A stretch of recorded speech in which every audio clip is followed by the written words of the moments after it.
राधे राधे, जय श्री कृष्ण। आज हम कहानी सुनाएंगे जनाबाई की, जो कि भगवान श्री कृष्ण की बहुत ही परम भक्त थी। तो वो दिन भर कुछ ना कुछ काम करती रहती थी और वो श्री कृष्ण के पद को गाया करती थी। मतलब काम करते करते अपना वो जो कुछ उनको मन में आता था श्री कृष्ण के लिए वो पद में गाती रहती थी। और इनकी आवाज़ इतनी सुरीली थी, इतनी प्यारी थी, इतनी मनमोहनी थी कि उनकी आवाज़ सुनने के लिए, उनके पद सुनने के लिए श्री कृष्ण स्वयं आया करते थे उनके पास और उनके पास आकर बैठा करते थे। तो एक बार जनाबाई पद गा रही थी तो वहाँ पर भगवान श्री कृष्ण वहाँ पर आ गए और बड़े ही प्रेम से मुस्कुराते हुए, बड़े ही ध्यान से अपने गालों पर हाथ रखकर जनाबाई के पदों को सुनने लगे। और जनाबाई अधिकतर अपना काम करते ही करते पदों को गा रही थी। तो उस समय जब वो पद गा रही थी तो उस समय गेहूं की चाकी चला रही थी। तो चाकी से वो गेहूं आटा तैयार कर रही थी, क्योंकि उन दिनों में आटा घर पर ही तैयार किया जाता था। तो वो पद भी गा रही थी और साथ में चाकी भी चला रही थी।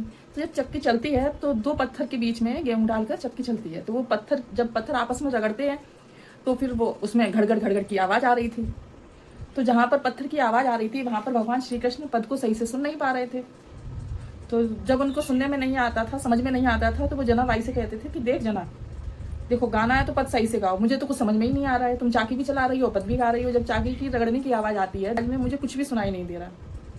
तो जनाबाई थोड़ी देर कि देखो भाई, तुम्हारे सुनने के चक्कर में मैं अपना काम तो नहीं छोड़ूंगी, कि भाई हमें तो काम करते करते, चलो तुम्हें सुनना है तुम बैठे रहो, लेकिन हम अपना काम तो नहीं छोड़ेंगे तुम्हारे लिए। तो मैं चाकी भी चलाऊंगी और साथ में पद भी सुनाऊंगी, लेकिन तुम तो इतने किनारे बैठे हो, इतना दूर बैठे हो, जो नहीं थोड़ा पास में बैठो और मेरे साथ थोड़ा काम में हाथ भी बटा दो। तो भगवान श्री कृष्ण मुस्कुराते हुए आते हैं और चक्की चलाने लगते हैं और कहते हैं जनाबाई कि जनाबाई अब तुम बैठो और मुझे पद सुनाओ, मैं चाकी चलाता हूँ। तो जनाबाई चाकी चलाने लगती हैं और भगवान श्री कृष्ण बड़े ही ध्यान से पदों को सुनने लगते हैं। और भगवान श्री कृष्ण चाकी चलाने लगते हैं, जनाबाई पद गाने लगती हैं। तो भगवान जी बड़े ध्यान से जनाबाई के पदों को सुनने लगते हैं। तो वो चाकी चला रहे थे तो अब जनाबाई उनको टोकती हैं कि मुझसे तो कह रहे थे कि पत्थर में खड़र पड़र की आवाज़ आ रही है और पद नहीं सुनाई पड़ रहा है, और अब तुम जो इतने गहने पहन के आए हो वो शोर नहीं कर रहे हैं, और तुम्हारे गहनों की खड़खड़ाहट से मुझे पद गाने में दिक्कत हो रही है। और कहती हैं कि मेरी चाकी से ज़्यादा आवाज़ तुम्हारे ये गहने कर रहे हैं और मुझे पद सुनाने में दिक्कत हो रही है। तो भगवान श्री कृष्ण अपने सारे गहनों को उतार कर साइड में रख देते हैं और फिर चक्की चलाने लगते हैं और बहुत ही मन लगाकर जना का पद सुनते हैं। मंगला आरती होने लगती है, मंगला आरती की घंटी भगवान को सुनाई पड़ती है। तो वो सोचते हैं अभी मंगला आरती होगी, कपाट खुलेंगे, तो लेकिन भगवान तो है ही नहीं वहाँ पर, भगवान तो यहाँ बैठे हैं। भगवान हड़बड़ी से उठकर और मंदिर की तरफ भागते हैं और जल्दबाजी में अपना गहना ले जाना भूल ही जाते हैं। और इधर मंदिर में जाकर ऐसे ही बिना गहने के खड़े हो जाते हैं। और मंदिर का कपाट जब खुलता है तो मंदिर के जो पंडा पुजारी होते हैं वो जब उन्हें देखते हैं तो सारे पंडा पुजारी जब देखते हैं कि भगवान के शरीर में तो एक भी गहना नहीं है, वो सोचते हैं कहीं ऐसा तो नहीं कि रात में चोर आया था, गहना आखिरकार गया कहाँ। दरवाजा वगैरह तो कपाट तो ठीक से बंद करके गए थे। सब सोच में पड़े आते हैं इस चीज़ को कि आखिरकार गहना गया तो गया कहाँ। सब आपस में बातचीत करते हैं कि गहना गया कहाँ, कहीं चोर आया था क्या। तो अब इतने में ही बलराम पंडित जी दर्शन करने आते हैं। वो जब देखते हैं कि भगवान श्री कृष्ण के शरीर पर एक भी गहना नहीं है और पूरे मंदिर में हलबराहट और शोर शराबा मचा हुआ है, आखिरकार कहाँ गया गहना।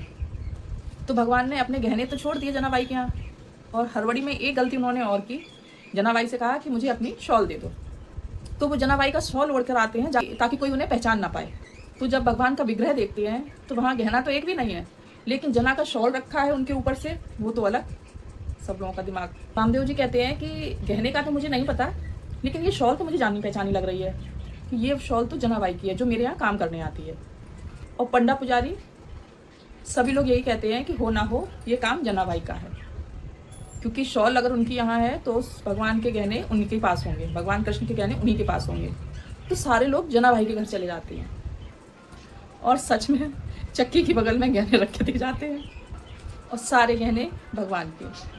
सब जनाबाई को दोस्त कहने लगते हैं और जनाबाई के पास सच्चाई प्रस्तुत करने की कोई गवाही नहीं था, कोई बताने वाला नहीं था जो वो अपनी सच्चाई बता पाए किसी को। ठाकुर जी के अलावा कोई नहीं जानता है कि जनाबाई ने चोरी नहीं की, बल्कि ठाकुर जी स्वयं उसके पास गए थे। जनाबाई ने 2-3 बार कहा कि ठाकुर जी स्वयं आए थे, उन्होंने स्वयं उतारा है, पर कोई सुनने को राजी नहीं, कोई सुन ही नहीं रहा था उसकी बात को।